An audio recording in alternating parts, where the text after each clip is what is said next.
for Midgard, motherfucker. If we do nothing, they'll destroy us.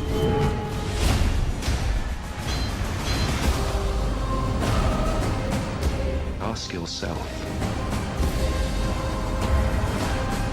what will you sacrifice for what you believe?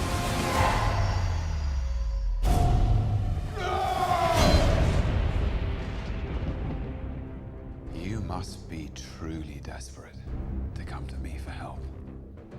You should know that when you betray me, I will kill you. When do we start? So everybody, Thor, The World of Darkness. How the fuck do you think I like this movie? Fucking Thor hammer, right here. So, yeah, I fucking liked it. I really did. And just get this right out of the way. Spoiler alert. I am going to get into spoilers for this, but, you know, my non-spoiler opinions are, I like this. It was a good movie. I liked it better than the first Thor. It did have a much more epic scope about it.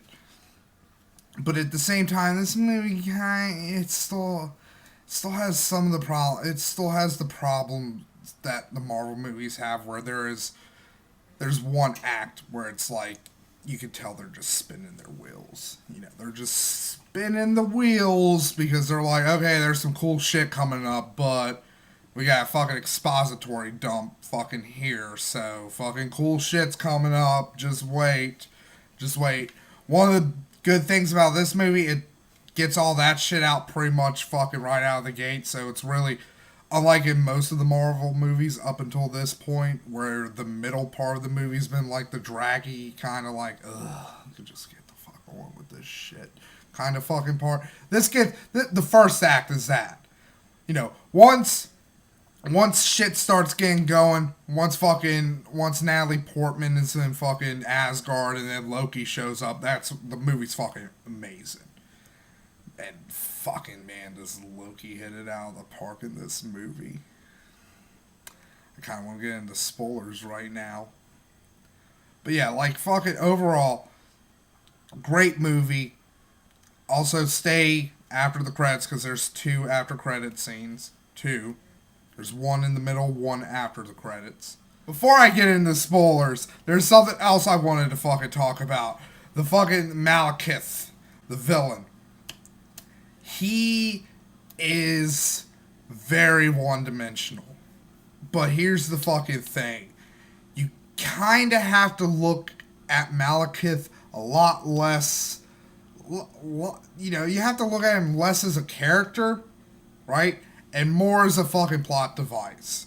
Because he's basically... Because really the story here is Thor and Loki. And it's you know what I really love about these movies thus far?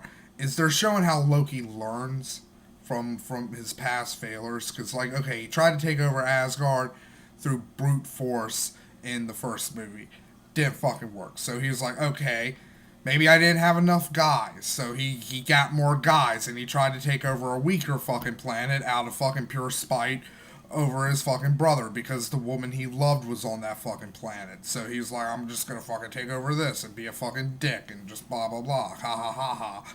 So that fucking failed. So now Loki's like, okay, force obviously fucking doesn't work. So Loki throughout this entire movie, he gets more to do than just like, I could disappear.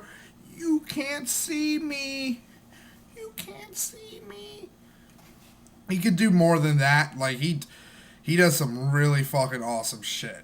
With fucking illusions and fucking, like, just being a sneaky fucking bastard. It's amazing.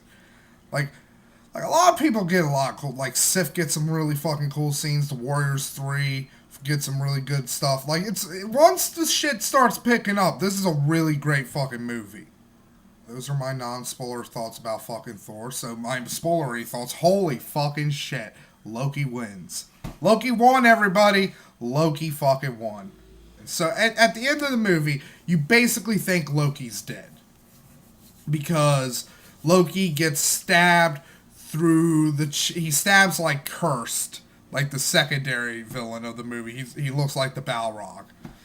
He stabs Cursed with a sword, and then Cursed like stabs Loki with the sword that's through his fucking chest, and you're like, oh no, Loki, tears. So it's like you think Loki died a hero, but and they have a nice little funeral for him too.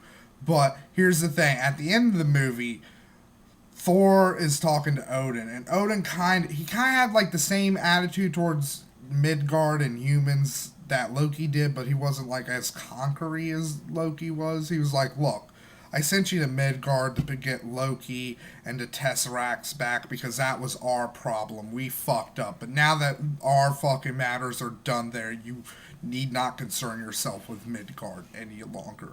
So, Thor, at the end of the movie, Odin's like, you can have the throne, blah, blah, blah. And Thor's like, no, I want to return to Midgard. And Odin's like, you know what? Okay, you can. I understand. Nothing I can do can change your mind. You have my blessing. So he leaves. So Thor leaves. Odin changes into Loki. So Loki won, everybody. Loki's in charge of fucking Midgard. Although that does bring up a huge question, because it's like, where did Odin go? What happened to Odin? Did Loki kill Odin? Did he trap Odin? What the fuck? Where's Odin? So like that's gonna be something interesting going into Thor 3. Also, one of the things I was a little worried about going into this movie because of Iron Man 3, and again, I can't judge this because it hasn't been out yet, but Captain America 2, because like Captain America 2, they've already said it's gonna be kind of based on it's gonna be heavily based on like Captain America from the 70s and 2000s, and that was like a very political, very thoughtful fucking time in Captain America, which I'm glad they're doing, because like there's still that perception amongst a lot of people that Captain America is kind of like a fucking jingoistic fucking prick. He's not. It's a lot more nuanced than that. Especially like if you read the run from the 70s, it's fucking amazing. It's like Captain America, because it really starts asking, it's like, what does being Captain America mean? Does it mean he's a tool for the government, or does it mean he stands for something bigger, more important than the government? So that, it looks like they're going to be asking those kind of things. So it looks like Steve Rogers might actually quit being Captain America, and Iron Man's already quit being Iron Man. Tony Stark's quit being Iron Man. So I was worried that if Thor stayed on Midgard, which he does at the end of the movie, I was worried he'd be depowered, but no, he's still got the hammer, still has all the fucking shit. He's just like, I'm back, babe. Let's bone. Which I just realized something right now. Thor is Captain Kirk's dad in the new Star Trek movies, and Natalie Portman is the Skywalker's mother. That's weird. So fucking think about that. Captain Kirk's dad is screwing Luke's mother. What's some other good spoilery fucking... Okay, I can spoil the fucking, like, end credit scene. Like, it's a collector. It's a collector. That's who, fucking awesome guy. Fucking Dr. Gonzo for fucking Fear and Loathing in Las Vegas. So, that's who he was supposed to be. And that shit looks fucking amazing. Because, like, if that's how... Because it was directed by the guy who's directing Guardians of the Galaxy. So, if, like, that's how Guardians of the Galaxy is going to look, I'm in. I mean, to be fair, I was in with Guardians of the Galaxy when they were like, oh yeah, we're going to have Groot and fucking Rocket Raccoon. I was like, oh my god, Rocket Raccoon in a movie? Fuck DC. You're never going to see something as fucking fun and insane as Rocket Raccoon in a stupid fucking DC movie. No, they're gonna be like, we gotta be all dark and fucking gritty and fucking colorless and humorless and fucking shit. Fucking hate DC, despite the fact I'm wearing a Batman shirt. So yeah, collector, and it turns out the Tesseracts and the Aether, the big MacGuffin in this movie, are part of the Infinity Stones, and they can't keep 2 Infinity Stones in the same place because it's a bad idea. So then the collector's like, 1 down, 5 to go. Like, so He doesn't actually go like, "Mwah." So the other end credits scene, it's kind of insubstantial. I think I think that one's gonna tie into the Agents of Shield crossover episode for Thor 2. It's basically one of the giant monsters from the first Thor movie that he threw the fucking hammer through the mouth. It wakes up in London and it's running around chasing a bird. So I'm like, that's probably gonna be the Agents of Shield crossover thing right there. Any other big spoilery things? Nah. But yeah, I like this. I will say this movie, one thing also, I could have put this up front with the non-spoiler shit, but fuck it. They did, this is something Avengers did really well. They did balance the humor very fucking well in this movie.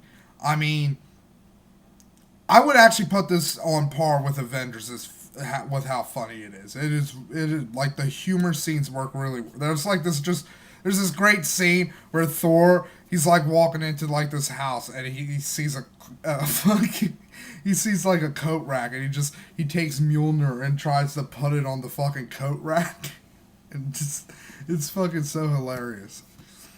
And see, that's the thing, too, I love about Thor, is that, like, they're going balls to the walls with fucking just like, okay, Thor's fucking silly. Let's be honest here, people. Space gods and fucking shit. That's silly. They got spaceships that look like Viking longboats that shoot fucking laser beams. It's fucking silly. It's silly. They got fucking dudes dressed up like Vikings with laser guns. Silly. So like, that's what I love about this. Like, Marvel's like, okay, Thor's fucking silly. Let's run with it. Let's not make fucking Thor serious at fucking all. Let's just have fun with fucking Thor. It's great. So yeah, Thor, fucking loved it. Fucking, I got no way to end this one, so I'm just gonna do this. Like, I can make Thor's hammer can make the most annoying sound ever. Watch.